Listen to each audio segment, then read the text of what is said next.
आजकल के दौर में लोग रुपया, पैसा, धन, दौलत कमाने के चक्कर में मानवता नाम की चीज़ को शर्मसार कर दे रहे हैं और अपने आप में ये भी नहीं रख रहे हैं कि हम मानव हैं, तो मानव की कुछ लायबिलिटी होती है, कुछ राइट्स होते हैं, उस तरह रहें, उसके कुछ अधिकार में रहें, जो कुछ निर्धारित रूल रेगुलेशन जो मानवता होती है, उसके अकॉर्डिंग रहें। लोग पैसा कमाने के चक्कर में अपने आप में बहुत ही लालायित हो जा रहे हैं और एक दूसरे के प्रति जो रिश्ता होता है, जैसे भाई भाई का, भाई बहन से, पति पत्नी का, मतलब तमाम जो भी रिश्ते हैं इस धरती पर, उसको शर्मसार कर दे रहे हैं। लोग पहचान नहीं रहे हैं, जान नहीं रहे हैं, पैसे के चक्कर में ज़्यादातर लोग यही हो जा रही है घटना, जो कि आजकल के दरमियान यही घटनाएँ अक्सर हो रही हैं ज़्यादातर। आज की सच्ची घटना है, एक महिला होती हैं, उनकी मृत्यु हो जाने पर उनकी 3 बेटियाँ उनकी संपत्ति को लेकर किस तरह बँटवारे पर बैठ जाती हैं, उसी घटना की मैं व्याख्या करने जा रहा हूँ। नमस्कार दोस्तों, आप सभी लोगों का हमारे यूट्यूब चैनल में स्वागत एवं अभिनंदन है। आशा करता हूँ कि आप सभी लोग जहाँ भी कहीं होंगे स्वस्थ एवं सुरक्षित होंगे। आज की सच्ची घटना है, उत्तर प्रदेश का एक जिला है मथुरा और मथुरा का ही एक जगह पड़ता है जमुना पार। जमुना पार में 13-14 जनवरी को एक सूचना मिलती है कि 98 वर्षीय एक महिला यानी 90 इयर्स ओल्ड एक महिला की मृत्यु हो जाती है और उनकी मृत्यु उनकी लड़की के घर होती है, जिनकी एक लड़की का नाम होता है मिथिला मिथिलेश और दूसरी लड़की होती हैं सुनीता और तीसरी लड़की होती है शशि। इसमें सबसे छोटी लड़की जो थी वो थी मिथिलेश। मिथिलेश के यहाँ जब उसकी मृत्यु होती है 98 वर्षीय बुजुर्ग पुष्पा देवी की, तो वो मिथिलेश नाम की जो लड़की थी वो उनका दाह संस्कार करने के लिए तैयार हो जाती हैं कि नेक्स्ट डे पर यानी 14 जनवरी 2024 को इनका दाह संस्कार एक मोक्षधाम होता है शमशान घाट, वहाँ पे किया जाता है। इसके रिकॉर्डिंग इसके अनुसार व्हाट्सएप और फेसबुक और अन्य सोशल मीडिया जैसे फ़ोन से वो अपने जान पहचान रिश्तेदार लोगों को सूचित करती हैं कि एक मैसेज डाला जाता है कि बड़े कष्ट के साथ या शोक के साथ कहती हैं कि मतलब ये हमारी माता जी हैं, इनका देहांत या स्वर्गावास हो गया है, जिनका अंतिम संस्कार यानी दाह संस्कार मोक्षधाम जमुना पार का जो मोक्षधाम है वहाँ नज़दीक का, वहाँ किया जाएगा।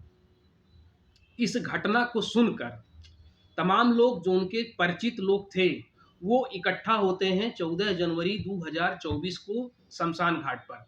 शमशान घाट पर उस महिला यानी बुजुर्ग महिला जिसकी मृत्यु हो चुकी थी, शमशान घाट पर उसका लाश जो होता है, वो चिता पर सज जाता है। पंडित जी होते हैं जो वहाँ उसका कर्मकांड यानी जो पूजा पाठ वगैरह जो वहाँ होता है, उसको कार्यक्रम उसका वहाँ चल रहा था। मिथिलेश नाम की जो महिला थी यानी उनकी लड़की, वो भी वहाँ पहुँची थी। ठंडी का दिन था 14 जनवरी को, बहुत ही भीषण ठंडी पड़ रही है, आप लोग जान भी रहे हैं। आग लगा दिया जाता है चिता में। पंडित के अनुसार वहाँ जो मतलब और आदमी लोग थे, लेकिन क्या होता है ठंड इतना तेज़ थी कि उसमें उस यानी लाश में उस चिता में आग पकड़ने में थोड़ी-सी देर हो रही थी। उसी दरमियान 2 महिलाएँ बहुत तेज़ी से दौड़ती हुई और चिल्लाती हुई आती हैं और कहती हैं, यदि किसी ने चिता को आग लगाया तो मुझसे बुरा कोई नहीं होगा। ये कोई महिलाएँ अन्य महिला कोई साधारण महिला नहीं थी, ये महिलाएँ थीं उन्हीं जो जिनकी मृत्यु होती है उनकी 2 लड़की, जिसका नाम मैंने पहले ही बताया सुनीता और शशि, ये दोनों बड़ी लड़कियाँ थीं।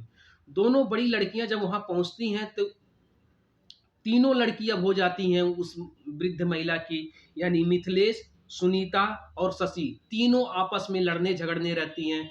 वो कहती है कि मैं कि चिता में आग लगाऊँगी, मैं जला दूँगी, मैं दाह संस्कार करूँगी और दूसरी और तीसरी कहती हैं कि मैं चिता में आग लगाने नहीं दूँगी, दाह संस्कार करने नहीं दूँगी।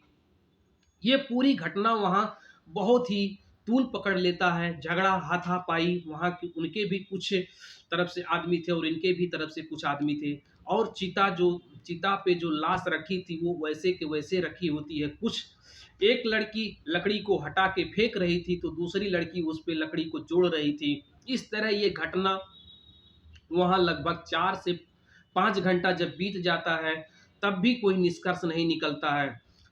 वहाँ के जो मोक्ष धाम के जो मैनेजर या प्रबंधक, जो भी समझिए, जो वहाँ के देख रेख करने वाले होते हैं, उनको जब इस तरह की सूचना मिलती है तब वो वहाँ पे आते हैं और पहुँचते हैं। पहुँचने के बाद वो भी पहले इसका निष्कर्ष निकालना चाह रहे थे कि ताकि ये जो महिला, बुजुर्ग महिला जो एक्सपायर हो गई, जिनका दाह संस्कार करना है, ये तो हो जाए, इसके बाद में देखा जाएगा क्या होगा मैटर। लेकिन घटना, ये तीनों महिलाएं मानने को तैयार नहीं थी, समझौते के लिए किसी को तैयार नहीं हो रही थी। लेकिन वही मैनेजर जो वहाँ के मोक्ष धाम वाले जो मैनेजर होते हैं, वो उनको 112 नंबर की पुलिस को सूचित करते हैं। 112 नंबर की टीम आती है और वहाँ देख ही रही थी कि तब तक आपस में झगड़ा पे झगड़ा एकदम चल रहा, तू मैं चल रहा था। कोई निष्कर्ष निकलने का नाम ही नहीं ले रहा था। ये तीनों महिलाएं जब पुलिस आती है तो देखती है और पूछती है आखिर कारण क्या है। तो पहले 2 महिलाएं जो बाद में आती हैं, वो कहती हैं कि मेरी बहन मेरी माँ को मारा है, जान से मारा है, ज़बरदस्ती मारा है, न कि इसकी समय के अनुसार मृत्यु हुई है।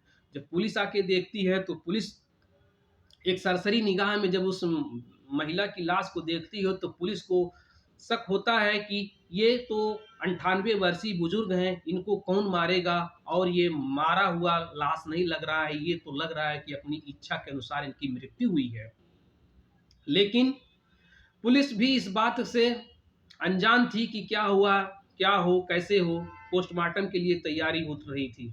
लेकिन तब उसी में से जो शशि और सुनीता होती हैं, ये दोनों बोलती हैं कि इसकी संपत्ति जो है, मेरी माँ की जो प्रॉपर्टी है, इसका बंटवारा पहले हो जाएगा।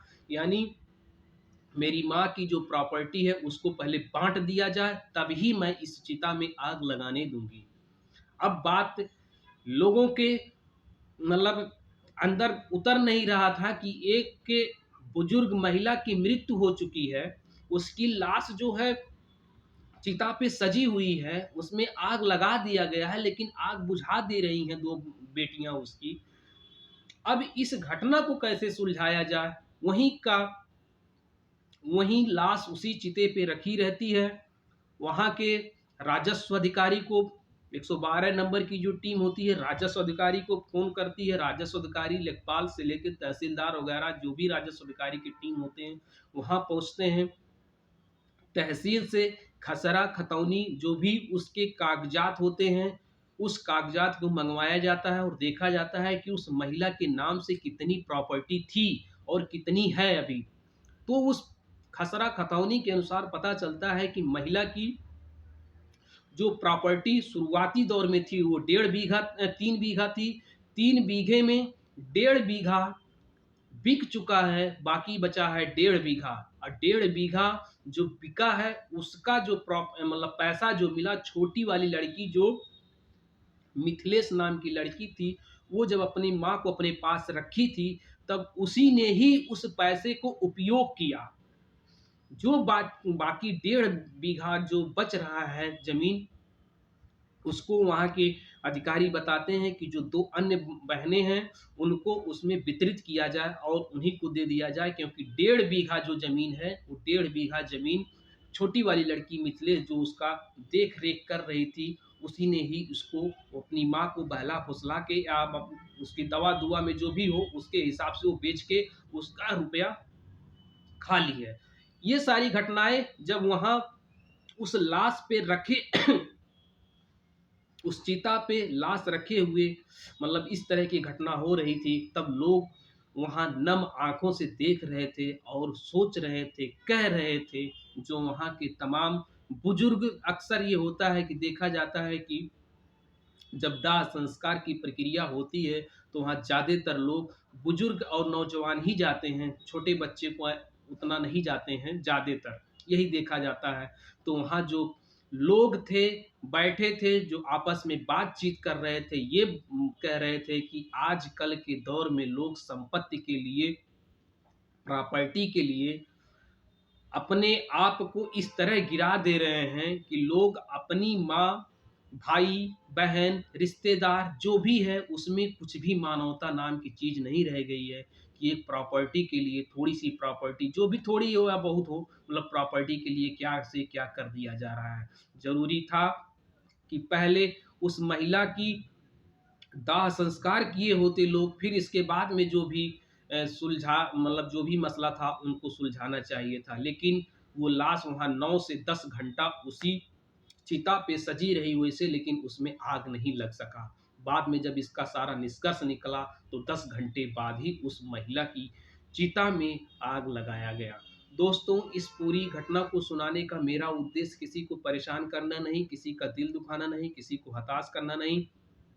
बस जाते-जाते आप सभी लोगों को जागरूक करना है कि इस तरह की कोई घटनाएँ यदि आपके आस-पास घटित हो रही हैं या घटने की कगार पे हैं, तो इसको आप पहले पुलिस को सूचित करें। पुलिस ही एकमात्र सहारा होता है। जैसे आप में यदि तालमेल नहीं बैठ पाता है, तो पुलिस को सूचित करेंगे, तो पुलिस आएगी, अपना जो भी उसका एक निष्कर्ष होता है, उसका निष्कर्ष निकाल के समाधान को इसका समाधान कर सकती है। और जब इस तरह की घटनाएँ को आप सभी लोग रोकेंगे, तो एक बेहतर समाज का निर्माण हो सकता है। धन्यवाद।